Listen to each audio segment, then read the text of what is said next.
Narrative of the life of Frederick Douglass, an American slave, written by himself, Chapter 8. Soon after I went to live in Baltimore, my old master's youngest son, Richard, died. About 3.5 years after that, my old master, Captain Anthony, died. That left only his son, Andrew, and daughter, Lucretia, to share his estate. He had died suddenly, leaving no will concerning the disposal of his property. It was therefore necessary to have the property evaluated, so that it might be equally divided between his two children. I was immediately sent for to be valued with the other property. I left Baltimore with a young heart full of sadness and a soul full of anxiety. After a sail of nearly 24 hours, I found myself near the place of my birth. I had been absent from it almost 5 years. I was between 10 and 11. We were all ranked together at the evaluation. There were horses and men, cattle and women, pigs and children, all holding the same importance and all subject to the same examination. Silver-headed elders and lively youths, maids and matrons, had to undergo the same shameful inspection.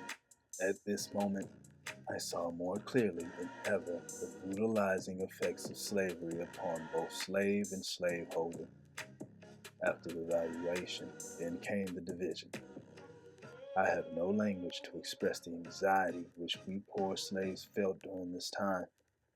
Our fate for life was now to be decided.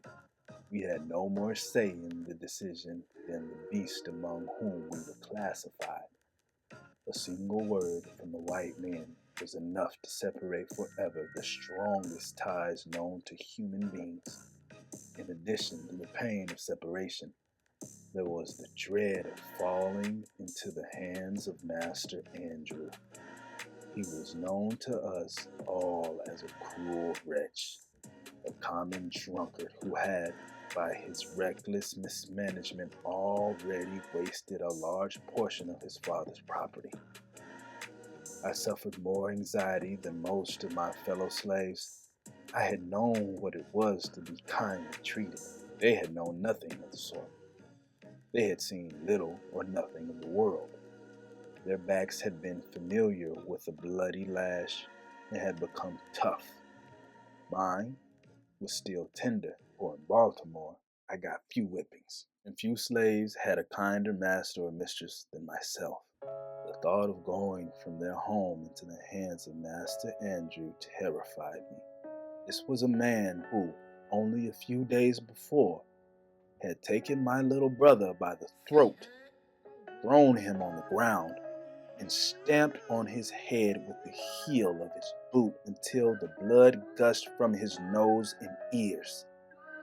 After he had so savagely assaulted my brother, he turned to me and said he would do the same to me one of these days, meaning, I suppose, when I became his possession. Thanks be to God, I was assigned to Lucretia All's portion of property and was sent immediately back to Baltimore. Hugh Auld's family was as happy to see me return as they had been sad to see me go. It was a glad day for me. I had escaped a fate worse than the lion's jaws. I was absent from Baltimore just about 1 month, although it seemed to me at least 6. Soon after my return to Baltimore, Lucretia Auld died. Soon after her death, Master Andrew also died. Of all the slaves who had belonged to Captain Anthony and then to his children, not a single one was freed. I remained the property of Thomas Auld, Lucretia's widower. At this time, the shameful treatment of my grandmother deepened my hatred of slavery and slaveholders. From youth to old age, she had served Captain Anthony faithfully. Having populated his plantation with slaves, she had been a primary source of his wealth. She had rocked him in his infancy, cared for him in his childhood, served him throughout his life, and at his death wiped the sweat from his brow and closed his eyes. Yet both Captain Anthony and his children had left her a slave for life. She saw strangers divide up her children, grandchildren, and great-grandchildren like so many sheep. Being very old, my grandmother was of little value to her new owners. Her body was racked with pains, and helplessness was stealing over her once strong limbs. So her owners built a little hut in the woods and left her there to care for herself in utter loneliness. In effect, they turned her out to die. If my poor grandmother still is alive, she lives only to remember and mourn the loss of her children, grandchildren, and great-grandchildren. Her home is cold and empty. Instead of her family's voices, she hears the doves moan by day and the owls scream by night. Now, when she most needs her children's tenderness and affection, this devoted mother of 12 is alone before a cold fireplace. No one is there to even give her a decent burial. About 2 years after his wife Lucretia died, Thomas Auld married Rowena Hamilton.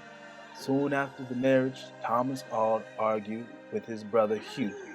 To punish his brother, Thomas Auld took me to live at his house in St. Michael's. I was not sorry to leave Hugh and Sophia Auld. They had greatly changed. Brandy's influence on him and slavery's influence on her had disastrously affected their characters. However, I was sorry to leave the little Baltimore boys who had given me many good lessons. I also regretted that I had not tried to run away.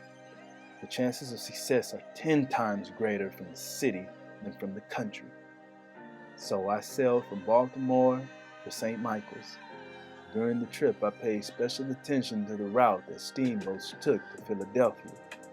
When they reached North Point, they went up the bay in a northeasterly direction instead of going south.